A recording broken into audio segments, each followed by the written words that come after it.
No matter how much you try to flip this narrative, I'll never get down with this. You should be striving not to be in debt with anything. I don't care what it is. All right. Soon as I saw that trend of people using the buy now, pay later services to book travel, I knew it was a wrap. If you're gonna use those services, at least pay off the last trip before you go on the next one. Right. You're setting yourself up for failure. Those services are literally worse than when you remember when we graduated from high school and they were sending out all those credit cards for you to apply for. It was like you're gonna get approved easily. The buy now, pay later services are now that in the modern day. Listen, I love Gen Z. I love y'all thought process and everything, but this, y'all need to go talk to y'all mamas and daddies and get some freaking advice. Because you're going to be real mad when you get older and try to go get a loan for that $30,000 condo you're trying to pay because all the interest. I was saying this in the other videos. I made a couple of videos about this type of thinking and where people are just like pushing the loans later on down the road. It's something about you have certain types of responsibilities that you know you should be doing now, but you just like push it off later on. You're going to say you have time to do it. And when you get to the loan or like whatever you had to do, the amount of pressure that you have on your back because you know that you're either late or you have so much work to do, it makes it seem like you don't want to do it at all. And you get stressed out, and stress is a very, very unhealthy thing.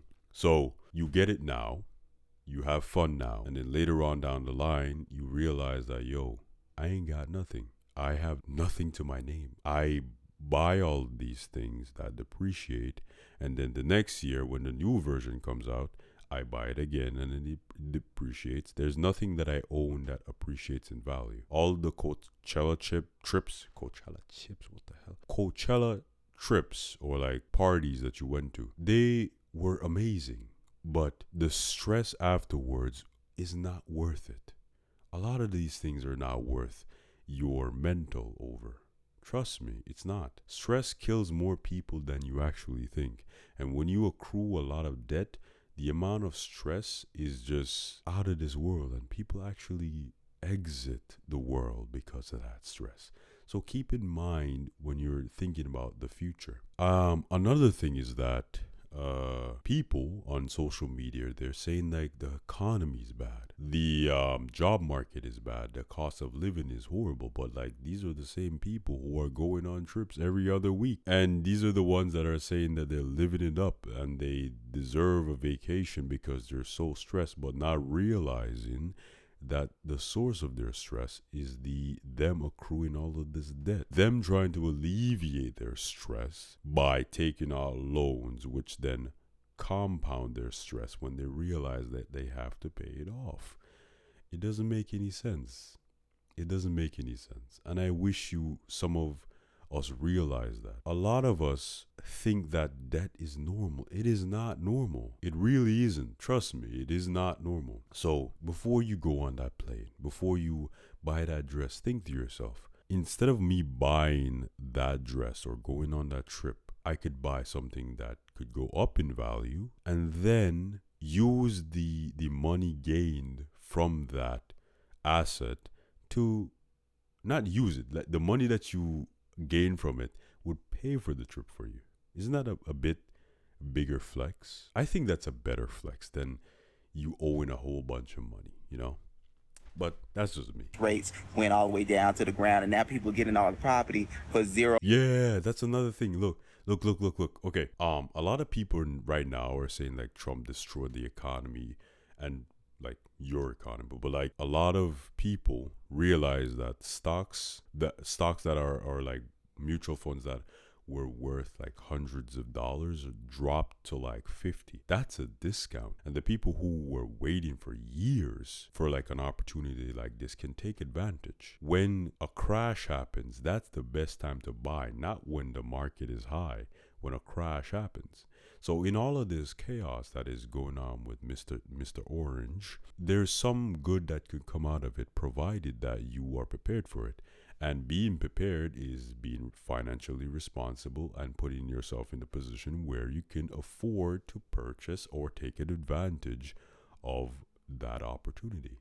But you can't do that if you're broke. So yeah, let's try to fix that. but you can't get nothing because you went to Cancun. Went Yeah, to Cancun and spent almost $20,000 on buy now, pay that later credit. is.